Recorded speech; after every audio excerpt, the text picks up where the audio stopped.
सकल पदार्थ हैं जगमाही, भाग्यहीन नर पावत नाही। मित्रों, ये चौपाई तुलसीदास जी की रचना है, जिसमें तुलसीदास जी ये कह रहे हैं कि समस्त पदार्थ, समस्त सुख सुविधाएं, समस्त वस्तुएं इस संसार में ही हैं, लेकिन भाग्यहीन नर उसको नहीं प्राप्त कर पाता। जो भाग्यशाली नहीं है, जो भाग्यहीन है, जिसका भाग्य साथ नहीं देता, तो प्रयास करने पर भी उनको वो सारी चीज़ें जीवन में नहीं प्राप्त होती हैं जो एक भाग्यशाली मनुष्य को केवल अल्प प्रयास से ही प्राप्त हो जाती हैं। मित्रों, ये भाग्य अत्यंत अद्भुत वस्तु है, क्योंकि इस भाग्य की रचना हमारे कर्मों से ही होती है। हम जो कार्य करते हैं वही संचित कर्म के रूप में उसका फल स्थित हो जाता है, और जन्म जन्मांतर तक उन्हीं कर्मों का फल हमको प्राप्त होता रहता है भाग्य के रूप में। यही भाग्य है। तो मित्रों, कर्म पर तो हमारा अधिकार है, लेकिन भाग्य पर हमारा अधिकार नहीं है। गीता में भगवान कहते हैं कि हे अर्जुन, कर्म करने पर तुम्हारा अधिकार है, कर्म फल की चिंता मत करो, क्योंकि उसका अधिकार मेरा है, कर्म फल देने का अधिकार मेरा है।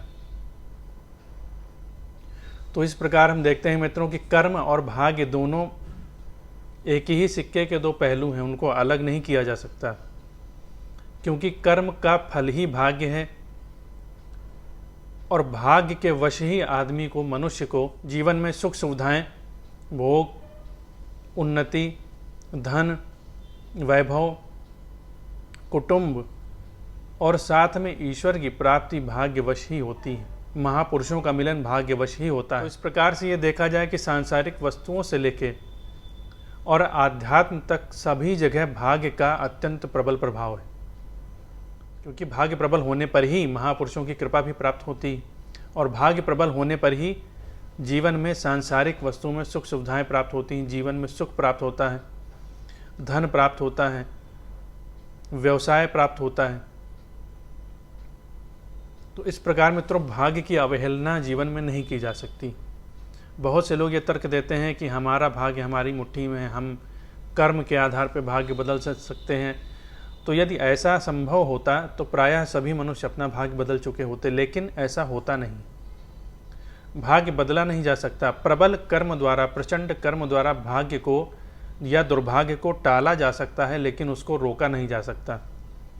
हाँ, यदि महापुरुषों की, ईश्वर की कृपा प्राप्त हो जाए तो कुछ भी संभव है। लेकिन आज का हमारा जो विषय है मित्रों, इस पर हम बात करेंगे कि कुंडली में ऐसा कौन सा योग बनता है कि जो मनुष्य को प्रबल भाग्यशाली बना देता है। यदि कुंडली में इस प्रकार के योग बने हों तो मनुष्य को अपने जीवन में अत्यधिक प्रयास नहीं करने पड़ते। सामान्य से प्रयास भी उसके फलीभूत हो जाते हैं। सामान्य से प्रयास से भी वो अत्यधिक धन लाभ प्राप्त करता है, अपने प्रत्येक कार्य में वो सफलता प्राप्त करता है। यदि ऐसे व्यक्ति कुछ ना भी करें तो उनको भाग्य के वश प्रायः सारे सुख सुविधाएं, उनकी समस्त मनोकामनाएं पूर्ण होती रहती हैं। क्योंकि देखिए, जब बच्चा पैदा होता है तो वो कर्म करने का अधिकारी नहीं होता, या कर्म करने की उसमें सामर्थ्य नहीं होती, लेकिन अपने भाग्य के वश ही उसे सुख प्राप्त होता रहता है। माता पिता उसे सुख प्रदान करने की प्रत्येक प्रयास करते रहते हैं। उसे भोजन, सब सुख सुविधाएं उसके भाग्य के अनुसार ही प्राप्त करती हैं। वो छोटा बच्चा आखिर क्या कर्म करता है? कोई कर्म नहीं करता। तो इसी प्रकार जो महाभाग्य योग में पैदा हुए जातक होते हैं, वो यदि कर्म ना भी करें तो उनको भाग्य के वश जीवन में सुख सुविधाएं प्राप्त होती रहती हैं। तो इस प्रकार मित्रों, हम देखते हैं कि भाग्य का बहुत महत्वपूर्ण स्थान जीवन में होता है। तो मित्रों, आज हम बात करेंगे कुंडली में बनने वाले एक अति विशिष्ट योग के बारे में, जिसको कहते हैं महाभाग्य योग। यदि कुंडली में यह योग बना हुआ है तो जीवन में आपको प्रत्येक कार्य में भाग्य की सहायता प्राप्त होती रहेगी। साधारण से साधारण प्रयास करने पर भी आपको अत्यंत सफलता प्राप्त हो जाएगी। छोटे से प्रयास से भी आप जीवन में अपनी समस्त मनोकामनाएं पूर्ण कर पाएंगे। तो यह कुंडली में बनने वाला जो योग है, यह अति विशिष्ट होता है, और जिनकी कुंडली में यह बनता है वो प्रायः जीवन में समस्त सुख सुविधाएं भोगते हैं, और उन्हें जीवन में किसी प्रकार का कोई भी कष्ट नहीं होता, क्योंकि भाग्य उनका अत्यंत प्रबल होता है। तो मित्रों आइए देखते हैं कि कुंडली में यह योग किस प्रकार से बनता है और इसका क्या फल होता है। ओजेश वर्केंदु लग्नान्य जनि देवी पुमांश चैन महाभाग्य योगा स्त्रीणांतत व्यत्यये। तो इस प्रकार देखते हैं मित्रों, शास्त्रों में क्या कहा गया है कि पहले ये देखिए, योग जो है वो स्त्री और पुरुष के अनुसार कुंडली में दो प्रकार से बनते हैं। स्त्री की कुंडलियों में यदि महाभाग्य योग बनेगा तो उसका प्रकार कुछ अलग होगा, और यदि पुरुष की कुंडली में महाभाग्य योग बनता है तो उसका प्रकार कुछ अलग होता है। लेकिन दोनों प्रकारों में 4 नियम बताए गए हैं। तो इन चारों के नियमों की यदि पूर्ति होगी तभी महाभाग्य योग कुंडली में बनता है। तो ये 4 नियम क्या हैं? तो पुरुषों की कुंडली में यदि दिन का जन्म हो, मतलब यदि व्यक्ति पुरुष है और उसका जन्म दिन में हुआ, तो दिन का तात्पर्य यहाँ पर यह है कि सूर्योदय के बाद और सूर्यास्त से पहले का यदि जन्म है तो उसे दिन का जन्म कहा जाएगा। तो यदि पुरुष की कुंडली में दिन का जन्म है, लग्न यदि विषम राशि की हो, विषम राशियां और सम राशियां ये 2 राशियां होती हैं।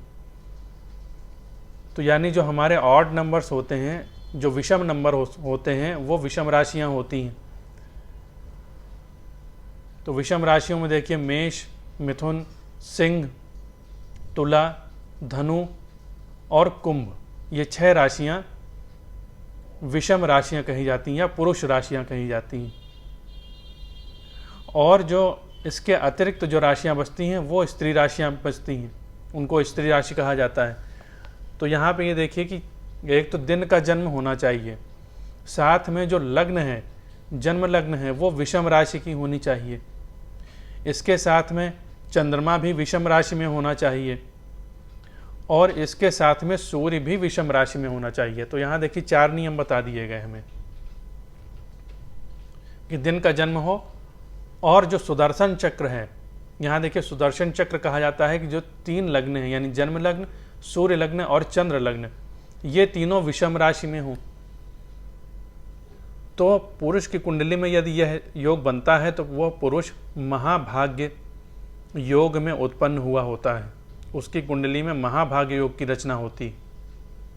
इसी प्रकार स्त्री की कुंडली में यदि रात्रि का जन्म हो, तो रात्रि के जन्म से तात्पर्य यहाँ पे यह है कि सूर्यास्त के बाद और सूर्योदय से पहले का यदि जन्म है, और साथ में जन्म लग्न सम राशि में है,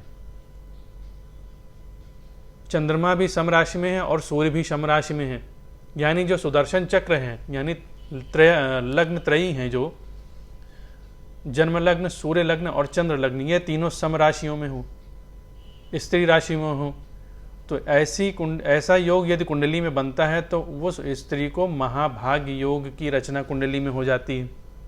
तो इस प्रकार मित्रों हमने देख लिया कि कुंडली में स्त्री और पुरुष के अनुसार महाभाग्य योग की रचना किस प्रकार से होती है।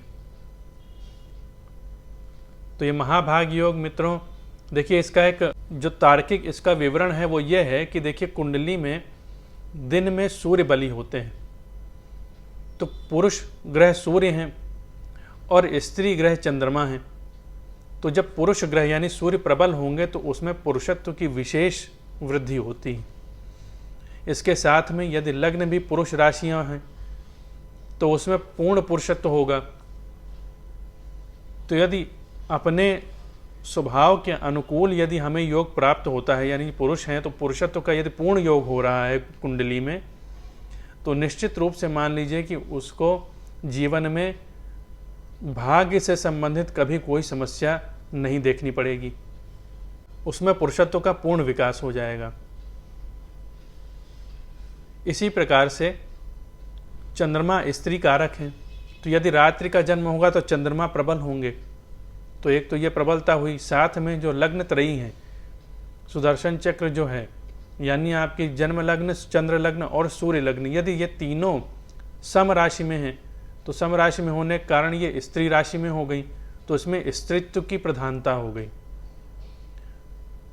तो प्रायः इस तरह के जो जातक होते हैं उनकी कुंडली में और उनके शरीर में भी यदि आप देखेंगे तो शरीर लक्षण उनके बहुत शुभ होते हैं। ऐसे जातक प्रायः देखने में सौंदर्यशाली होते हैं, क्योंकि स्त्रीत्व की प्रधानता होगी या पुरुषत्व की पूर्णता होगी तो निश्चित रूप से मान लीजिए कि जातक में लावण्य होगा ही होगा, उसमें आकर्षण तो होगा ही होगा। साथ में उनके शरीर में देखने पर विविध राजयोगों की रचना भी देखने को मिलती है, क्योंकि यदि ग्रह अपनी पूर्णता पे आते हैं, यदि ग्रहों से बनने वाले जो योग हैं अपनी पूर्णता पर आते हैं तो शरीर में भी उसके लक्षण प्रकट होते हैं। तो यदि कुंडली में महाभाग्य योग बना है तो शरीर लक्षण में ही यही आपको बताएंगे कि यह जातक जीवन में पूर्ण सुख भोगेगा। तो इस प्रकार से हम देखते हैं मित्रों कि यह जो महाभाग्य योग है वह वस्तुतः स्त्रियों में स्त्रीत्व की पूर्णता और पुरुषों में पुरुषत्व की पूर्णता को प्रकट करता है। तो आइए अब देखते हैं कि इनमें उत्पन्न हुए जातकों का जीवन कैसा होता है और इस योग का क्या फल प्राप्त होता है उनको। महाभाग्य जाता सकल नयनानंद जन को वदान्यो विख्याता क्षितिपति रशीत्यायुर्मलः। तो इस प्रकार मित्रों देखते हैं कि शास्त्र में इसका जो वर्णन है, तो जैसा हम बता चुके हैं कि सकल नयनानंद जन को यानी अत्यंत सौंदर्यशाली ऐसे जातक होते हैं, सभी के नेत्रों को आनंद देने वाले होते हैं। तो इस योग में उत्पन्न जो भी जातक होंगे, स्त्री हो या पुरुष हो, तो उनमें आकर्षण विशेष रूप से रहेगा, लावण्य विशेष रूप से रहेगा, रूपवान होते हैं, सौंदर्यशाली होते हैं, उदार होते हैं, विख्यात होते हैं, क्षितिपति यानी राजा होते हैं। राजा कहने का तात्पर्य यहाँ पर यह है कि उनको राजा के समान जीवन में सुख सुविधाएं वैभव आदि प्राप्त होते हैं। यदि कुंडली में और भी योग प्रबल हों तो राजा भी हो सकते हैं, लेकिन यदि कुंडली में और योग प्रबल नहीं है तो उनका भाग्य निरंतर साथ देता है। उनको पुत्र पौत्र स्त्री परिवार कुटुंब धन संपत्ति बंधु बांधव सभी ओर से उनको सुख ही सुख प्राप्त होता रहता है। उनको जीवन में कभी दुख देखना नहीं पड़ता है। तो इस योग में उत्पन्न जो भी जातक हैं, तो उन जिनकी कुंडली में भी यह योग बना हुआ है, उनको भाग्य का विशेष सहयोग प्राप्त होता रहता है। किसी भी कार्य को करने में, किसी भी महत्वपूर्ण योजना को करने में, या किसी भी अपने धन संबंधित, व्यवसाय संबंधित, परिवार संबंधित किसी भी प्रकार की उनकी मनोकामनाएं जो होती हैं वो किसी न किसी प्रकार से अवश्य पूर्ण हो जाती हैं। तो इस प्रकार से जिनकी कुंडली में भाग्य योग दे रहा हो, सहयोग दे रहा हो, तो इनको यदि थोड़ा सा भी प्रयास किया जाए, थोड़े से भी उपाय ये अगर जीवन में करें तो इनको महान सफलता प्राप्त हो सकती है। तो इस प्रकार मित्रों देखा जाए कि यदि हमें देखना हो कि भाग्यशाली होना किसे कहते हैं, तो इस प्रकार के जातकों का जीवन हमें देखना चाहिए। भाग्य क्या होता है, इनके जीवन में हमें पता चलता है कि भाग्य कितना प्रबल प्रभाव दिखाता है जीवन में। तो इस प्रकार मित्रों आज हमने देखा कि महाभाग्य योग की रचना किस प्रकार से कुंडली में होती है और इसका प्रभाव क्या होता है। तो मित्रों यह योग तो बनता ही है, लेकिन इसके साथ में यदि नवम भाव का स्वामी केंद्र या त्रिकोण से संबंध बना ले तो निश्चित रूप से मान लीजिए कि उसके भाग्य में अत्यंत प्रबलता आ जाती, उसका भाग्य और वृद्धि करने लगता है, क्योंकि कुंडली में एक तो महाभाग्य योग का निर्माण हुआ, साथ में भाग्य भाव से संबंधित राजयोग का निर्माण हुआ। तो जिस कारण से ऐसे जो भी जातक होते हैं वो साक्षात राजा ही हो जाते हैं। तो इस प्रकार मित्रों हम देखते हैं कि कुंडली में महाभाग्य योग का निर्माण किस प्रकार से होता है और इसका प्रभाव क्या होता है। तो मित्रों आज का वीडियो हमारा यहीं तक। आशा करते हैं कि हमारा आज का वीडियो आपको पसंद आएगा। अगर वीडियो पसंद आ रहा है तो वीडियो को लाइक करें, शेयर करें। मिलते हैं अपने एक नए वीडियो में एक नई जानकारी के साथ। तब तक के लिए जय श्री राम।